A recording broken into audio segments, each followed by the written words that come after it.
Wa tilkal ayyamu nudawiluha bainan nas.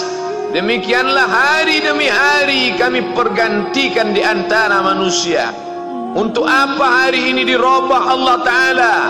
Mengapa hari ini datang silih berganti dan kita ada di dalam zaman itu? Liya'lamallahu alladhina amanu. Allah ingin menguji siapa yang imannya tetap istiqamah, siapa yang masih tetap beriman sampai hari ini. Ketika hari berubah, yang dulunya dia adalah orang baik-baik, hari ini berubah menjadi tidak baik. Yusbihu mu'minan, pada waktu pagi dia beriman, wa yumsi kafiran, petang hari dia berubah menjadi kafir. Maka kita selalu meminta, ya muqallibal qulub, wahai engkau yang membolak-balikkan hati, tsabbit qulubana, kokohkan hati kami, ala dinik, dalam agamamu, wa ala ta'atik, dalam ketaatan kepadamu. Berapa banyak yang dulu susah melarat, miskin, untuk sesuap nasi pun sulit, tapi begitu dilapangkan Allah rezekinya, tidak menjadi hamba yang bersyukur. Dia lalai, dia sangka itu karena jerih payahnya, dia kufur nikmat Allah Subhanahu wa ta'ala. Tapi siang hari ini, alhamdulillah, ada hamba yang disehatkan Allah, dia tetap bersyukur. Ada hamba yang ditingkatkan Allah rezekinya, dia tetap bersyukur. Ada hamba yang dinaikkan Allah kuasanya, dia tetap bersyukur. La in syakartum, kalau kamu syukuri nikmat itu, la azidannakum, pasti akan kutambah.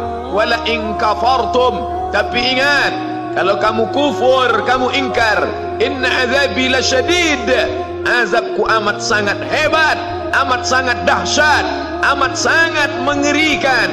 Berapa banyak orang di masa lalu mati dalam azab Allah Subhanahu wa ta'ala. Umat ini dikatakan baik bukan karena banyak ibadahnya.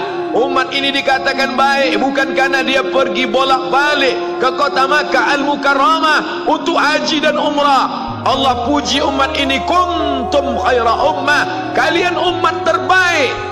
Kapan? Bila umat ini disebut umat terbaik?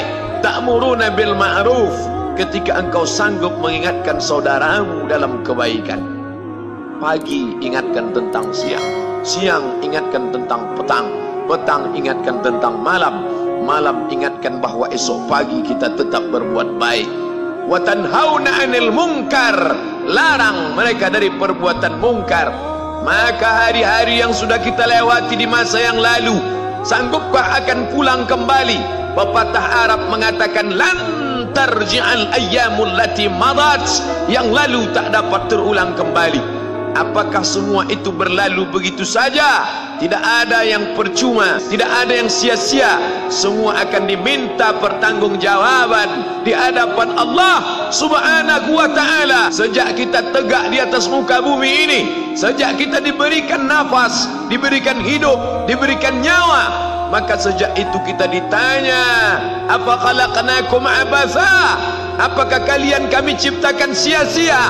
Apakah kamu semua menduga bahwa kami menciptakan kamu, lalu kamu tidak akan kembali menghadap kami?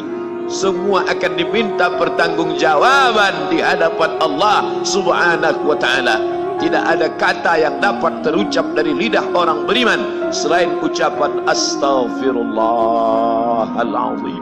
Ampunkan segala dosaku di masa yang lalu, aku lalai dan lupa ya Allah. Kami termasuk orang-orang yang menghilangkan usia kami ya Allah. Kami tak tahu kemana umur kami selama ini. Berapa jam untuk perbuatan dosa, berapa untuk perbuatan maksiat. Padahal ketika tiba masanya, kami semua akan menghadapmu, dan pada saat itu tidak ada yang lepas daripada pengawasan. Inna alaikum lahafizin, bersama kamu ada malaikat hafazah kiraman mulia, katibin, mencatat. Ya'lamuna ma taf'alun, dia tahu semua yang kamu lakukan. Betapa waktu-waktu yang lalu itu tak dapat kita tebus dengan apapun selain kita perbaiki di masa yang akan datang. Tingkatkan kualitas salat berjamaah, tingkatkan membaca Al-Quran. Andai usia kita sudah lanjut, tak dapat kita jemput, maka kita didik anak cucu generasi akan datang menjadi generasi yang Qurani dan Islami. Sab'atun yudhilluhumullah, ada 7 di antara yang dapat naungan Allah. Yauma la dhilla illa dhilluh, hari itu tidak ada naungan kecuali naungan Allah Subhanahu wa taala. Di antara yang mendapat naungan itu adalah syabun, anak muda, nasya'a fi ibadatillah, anak muda yang tumbuh beribadah kepada Allah Subhanahu wa taala. Andai masa muda kita penuh dosa, andai masa muda kita penuh narkoba, andai masa muda kita penuh zina, wal iyadzu billah wa na'udzu billah, jangan sangka Allah tutup pintu taubat. Innallaha la yaghfiru an yushraka bihi, Allah tak terima taubat orang yang mempersekutukannya. Wa yaghfiru ma duna dzalika liman yasha, tapi taubat selain itu diterima, dibukakan Allah Ta'ala. Mari perbaiki anak menantu, cucu, kawan, sahabat, andai talat, ajak ke jalan Allah Subhanahu wa taala. Itulah salah satu memperbaiki yang masa lalu, kita perbaiki di masa yang akan datang.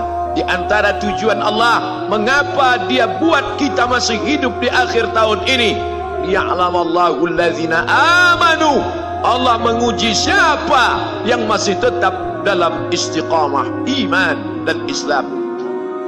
Tujuan kedua, mengapa Allah buat kita hidup sampai hari ini? Wa yattakhidha minkum syuhada, wa yattakhidha minkum syuhada, Allah ingin melihat siapa di antara kita ini yang layak untuk menjadi syuhada, iskariman, hidup mulia, au mutsyahidan, atau mati syahid. Pilihan orang Islam tidak banyak. Kalau hidup, hidup mulia. Kalau mati, mati syahid. Jangan hidup hina, mati terlunta-lunta, tidak diterima Allah Subhanahu wa taala. Hidup mulia atau mati syahid dipersaksikan oleh para malaikat. Man kharaja fi talabil ilmi, siapa yang keluar rumah dengan niat menuntut ilmu, fahuwa fi sabilillah, maka dia seperti orang yang berjihad fi sabilillah, yang jauh meninggalkan kampung halaman, menuntut ilmu di perantauan. Jangan kau sangka kau anak yang terbuang, engkau adalah seorang syahid. Andai mati dalam perjalanan, maka matimu adalah seorang yang mati syahid.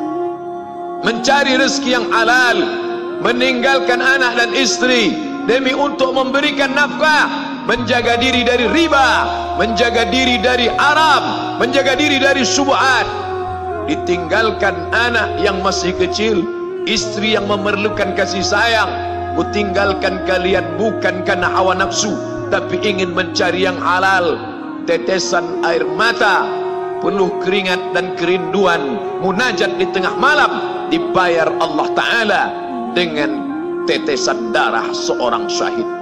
Man mata duna malihi, siapa yang mati membela kehormatan hartanya, fahuwa syahid, maka dia mati syahid.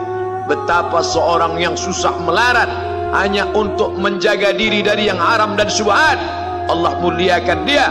Inna akramakum indallah, yang paling mulia di antara kamu di sisi Allah, atqakum, yang paling takut kepada Allah. Ramai kita di rumah Allah ini, yang paling kaya kah yang paling mulia? Tidak. Yang paling ganteng dan paling hebat kuasanya kah yang paling mulia? Bukan. Yang paling berilmu, buya, kiai, ulama, apakah dia yang paling mulia? Tidak ada jaminan. Tapi yang paling takut kepada Allah Subhanahu wa ta'ala, takut terjerumus dalam riba, takut terjerumus dalam syubhat, takut makan haram, sehingga dia biarkan dirinya dalam kesusahan, susah dalam pandangan manusia, melarat dalam pandangan orang kaya, tapi hidup mulia dalam pandangan Allah, para malaikat, nabi dan rasul. Hari ini orang itu dikatakan bodoh, hari ini dia dikatakan goblok, hari ini dia dikatakan kamu tolol sekali. Mengapa tidak kamu pakai kekuasaanmu? Mengapa tidak kamu pakai kesempatan? Hidup hanya sekali, pakailah sesuka hati. Tapi dia takut kepada Allah Subhanahu wa ta'ala. Pagi dan petang dia katakan, Allahumma ajirna minan nar, Allahumma ajirna minan nar, Allahumma ajirna minan nar. Selamatkan kami, aku, istriku, anakku, keluargaku dari api neraka ya Allah. betapa kehidupan yang singkat, tapi di tengah hidup yang singkat ini banyak yang tidak sadar, sehingga azab yang dia terima lama, berkekalan, khalidina fiha abada, kekal selama-lamanya. Kullama nadijat juluduhum, ketika kulit mereka gosong, hangus, terbakar, badalna juludan ghairaha, kami ganti dengan kulit yang baru. Hangus, gosong, terbakar, hitam, melepuh, menjadi arang, dia diganti dengan kulit yang baru. Liyadzuqul azab, supaya mereka merasakan sakitnya azab. Mereka yang melihat azab itu berteriak, Rabbana absarna, Rabbana, ya Tuhan kami, absarna, mata kami sudah melihat, wa sami'na, telinga kami sudah mendengar, farji'na, kembalikan lagi kami ke dunia, balikkan lagi kami ke dunia, kami tak tahan, farji'na, kembalikan kami ke dunia, na'mal salihah, kami ingin beramal saleh. Penyesalan tak lagi bermakna. Hari itu air mata tak ada gunanya. Hari itu bukan hari berdoa, hari itu bukan hari meminta, hari itu bukan hari munajat, hari itu adalah hari pembalasan. Hadza yaumul hisab, ini hari perhitungan. Segala amal akan dituntut, segala perbuatan akan dibalas. Sebesar apapun perbuatan akan diminta pertanggungjawaban di hadapan Allah Subhanahu wa taala.